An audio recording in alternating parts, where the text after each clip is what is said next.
Hey, welcome to KPASA. This is a podcast of Great Plains Baptist Association, and I am Danny Ringer. I'm the Director of Missions, and today we have Charlie Floyd with us. Charlie is the pastor at the Texola Baptist Church. Hey, welcome to our podcast, Charlie. Thank you.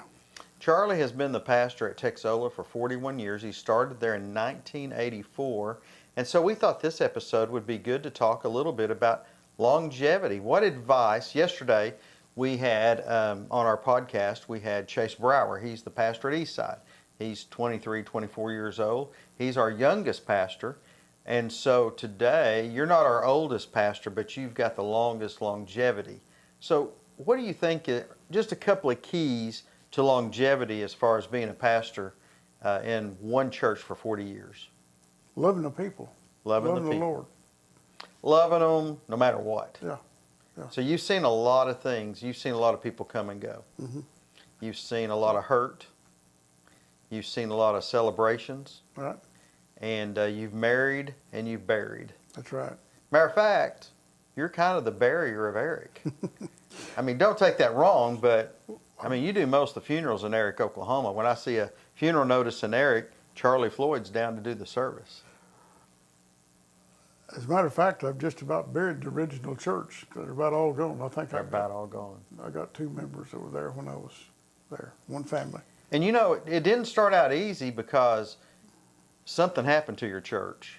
Yeah. You were getting ready to build it. What happened there? Well, it burnt. It burnt to the ground. Yeah. I woke up one Monday morning and the janitor knocked on the door and said, "Church is on fire." And we're not talking a revival fire. Yeah. No, it's a real fire. I got there, just the roof fell in on it. Man. And there was nothing left of the sanctuary. It was all gone. And we built, I think it took us about a year. Where'd you meet during that year?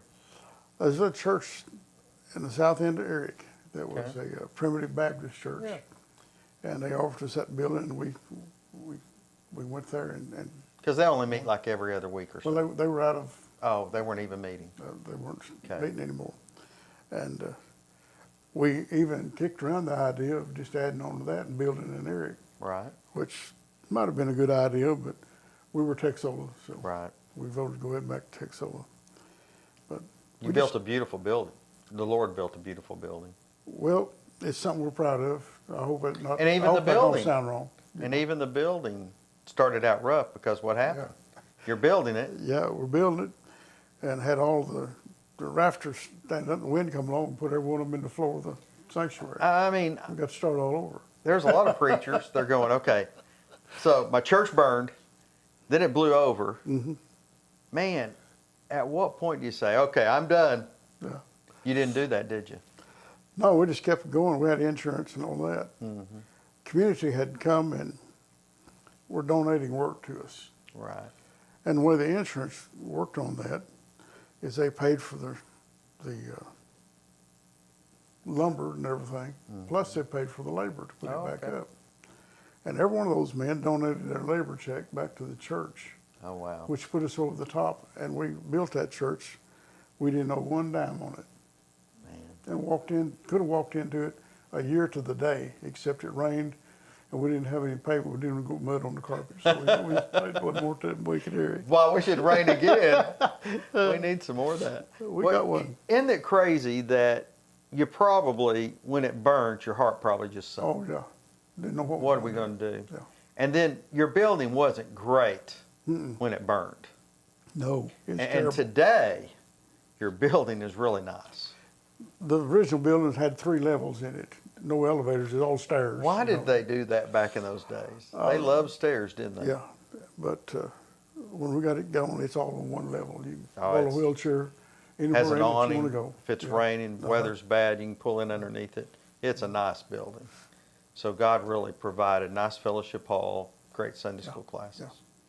Yeah. So you've been there for that long. You've been through a fire.